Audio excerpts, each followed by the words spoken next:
नमस्कार दोस्तों, आप सभी को पांचवें नवरात्र की हार्दिक शुभकामनाएं। आज मैं आप सभी के समक्ष दुर्गा सप्तशती का पांचवें दिन का पाठ कर रही हूँ। इसमें दुर्गा सप्तशती का अध्याय 9 और अध्याय 10 शामिल हैं। यदि आपने पिछले 8 अध्याय अभी नहीं सुने हैं तो उनके वीडियोस का लिंक डिस्क्रिप्शन बॉक्स में दिया गया है। आइए शुरू करते हैं दुर्गा सप्तशती का पांचवें दिन का पाठ। बोलो जयकारा महामाई दा, बोल साचे दरबार की जय। जय माता दी। राजा सुरथ ने कहा, हे महर्षि, आपने भयंकर राक्षस रक्त बीज के वध का वृतांत मुझे सुनाया। अब मैं रक्त बीज के मरने के बाद क्रोध में भरे हुए शुंभ व निशुंभ ने जो कांड किया वह सुनना चाहता हूँ। राजा सुरथ की बातें सुनकर महर्षि मेधा बोले, रक्त बीज के मर जाने पर शुंभ और निशुंभ को अत्यंत क्रोध आया और अपनी बहुत बड़ी सेना का इस प्रकार सर्वनाश होते देखकर निशुंभ देवी पर आक्रमण करने के लिए दौड़ा। उसके साथ बहुत से बड़े बड़े असुर देवी को मारने के लिए लपके और महापराक्रमी शुंभ अपनी सेना लेकर देवी चंडिका को मारने के लिए आगे बढ़ा। फिर शुंभ और निशुंभ का देवी से भयंकर युद्ध हुआ और वह दोनों असुर देवी पर बाण फेंकने लगे। उनके बाण ऐसे लग रहे थे जैसे मेघों से वर्षा हो रही हो।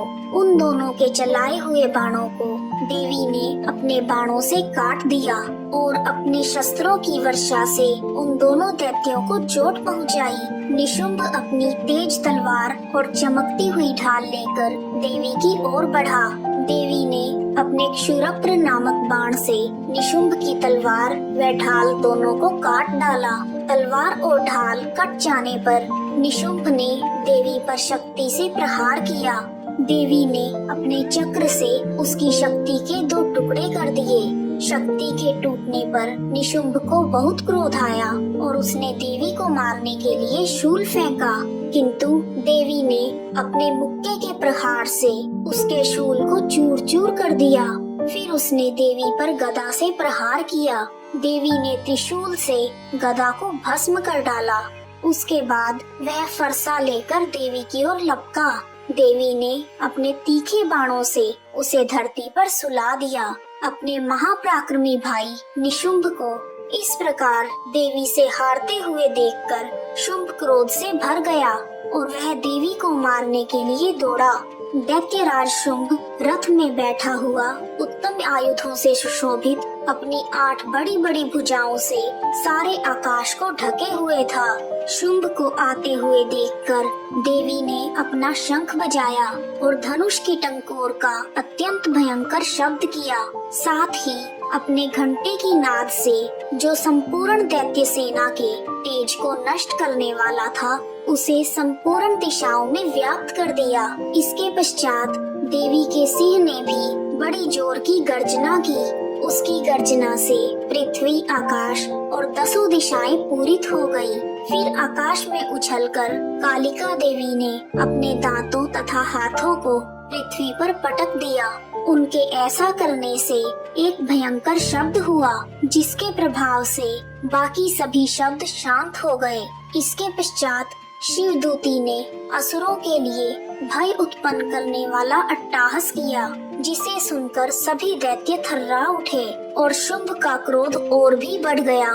फिर देवी अंबिका ने शुंभ को, अरे दुष्ट, ठहर जा, खड़ा रह, कहा तो आकाश से सभी देवता जय हो बोल उठे। शुंभ ने वहां आकर अग्नि की ज्वाला से युक्त एक भयंकर शक्ति छोड़ी, जिसे देवी ने अपनी महोल्का नामक शक्ति से काट डाला।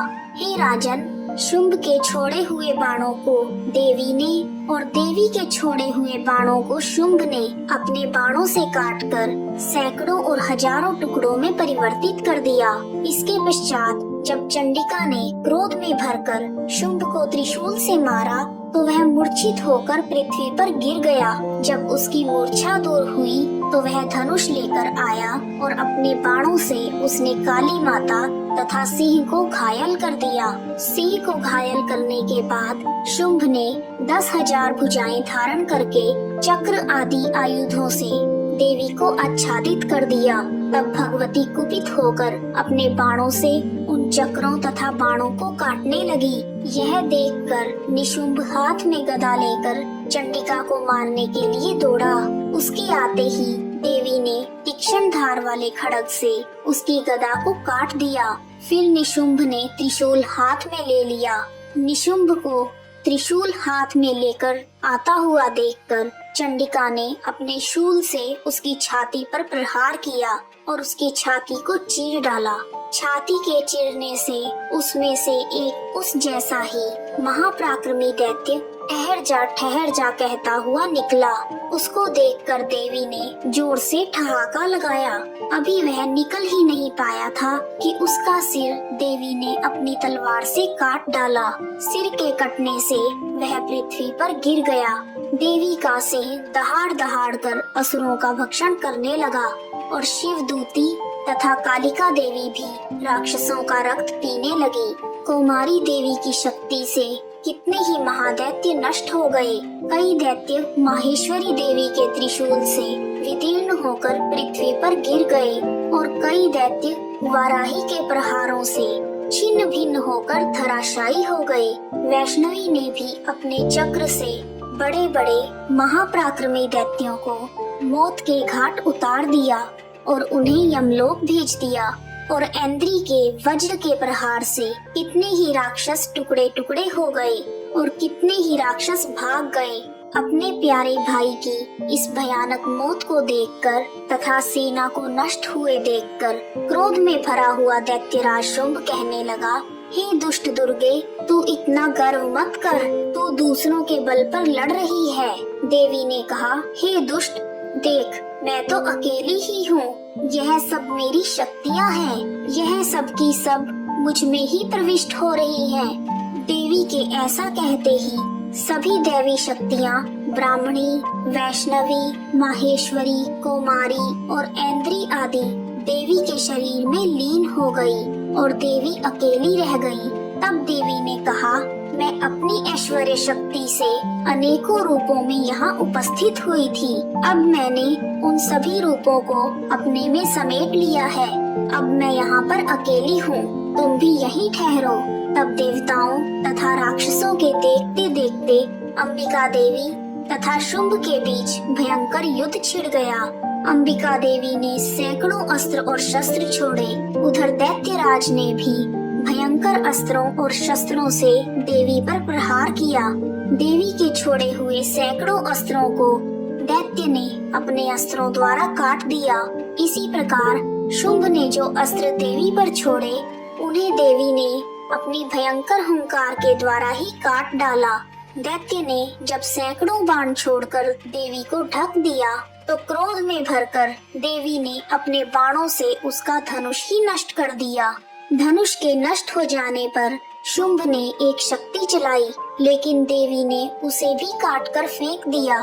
शक्ति के कट जाने के बाद शुंभ चमकती हुई ढाल लेकर देवी की ओर बढ़ा, परंतु जब वह देवी के समीप पहुंचा, तो देवी ने अपने तीक्ष्ण बाणों से उसकी चमकने वाली ढाल को भी काट डाला।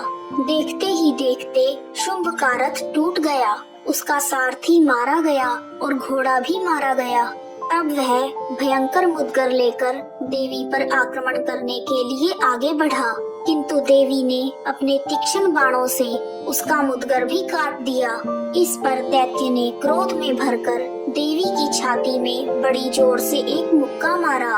देवी ने शुंभ को एक थप्पड़ मारा। थप्पड़ खाकर पहले तो शुंभ पृथ्वी पर गिर पड़ा, किंतु वह तुरंत ही उठ खड़ा हुआ। फिर वह देवी को पकड़कर आकाश की ओर उछला और वहां जाकर दोनों में युद्ध हुआ। यह युद्ध बहुत देर तक चला। फिर देवी ने उसे आकाश में घुमाकर पृथ्वी पर गिरा दिया। वह दैत्य पृथ्वी पर गिरने पर भी पुनः उठकर देवी को मारने के लिए दौड़ा। तब उसको अपनी ओर आता हुआ देखकर देवी ने उसकी छाती को विदीर्ण कर दिया और उसको पृथ्वी पर पटक दिया। देवी के त्रिशूल से घायल होकर उस दैत्य के प्राण पखेरु उड़ गए और उसके मरने पर समुद्र, पर्वत और पृथ्वी आदि सभी कांपने लगे। उस दुष्टात्मा शुंभ के मरने से संपूर्ण जगत प्रसन्न व स्वस्थ हो गया तथा आकाश निर्मल हो गया। नदियों का वेग भी ठीक हो गया। संपूर्ण देवताओं का हृदय हर्ष से भर गया और गंधर्व सुंदर गान करने लगे। वायु में पवित्रता आ गई। यज्ञ फिर से आरंभ हो गए और चारों दिशाओं में शांति फैल गई। जयकारा महामाई का, बोल साचे दरबार की जय। जय माता दी। यदि आपको दुर्गा सप्तशती का 5वें दिन का पाठ पसंद आया है तो कमेंट बॉक्स में जय माता दी लिखना ना भूलें। आप सभी का हार्दिक धन्यवाद। जय माता दी।